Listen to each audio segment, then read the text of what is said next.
দেশনেত্রী বেগম খালেদা জিয়ার ৮২তম জন্মদিন উপলক্ষে মেট্রোপলিটন সাংবাদিক ইউনিয়ন খুলনার আয়োজনে আলোচনা ও দোয়া মাহফিল অনুষ্ঠিত হয়েছে। আজ ১৫ই আগস্ট সকালে খুলনা প্রেস ক্লাবের হুমায়ুন কবির বালু মিলনায়তনে এ অনুষ্ঠানের আয়োজন করা হয়। এ সময় মেট্রোপলিটন সাংবাদিক ইউনিয়ন খুলনার ভারপ্রাপ্ত সভাপতি আতিয়ার পারভেজের সভাপতিত্বে ও সাধারণ সম্পাদক হাসান আহমেদ মোল্লার সঞ্চালনায় অনুষ্ঠানে বক্তব্য রাখেন বাংলাদেশ ফেডারেল সাংবাদিক ইউনিয়নের সাবেক সহসভাপতি আলহাজ আবু তৈয়ব,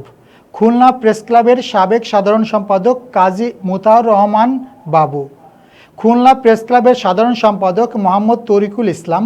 সহসভাপতি মোহাম্মদ সোহরাব হোসেন, যুগ্ম সম্পাদক বেলাল হোসেন সজল, এমইউজের কোষাধ্যক্ষ AHM শামীমুজ্জামান, সাবেক বিএনপি নেতা হুমায়ুন কবির বাবুল,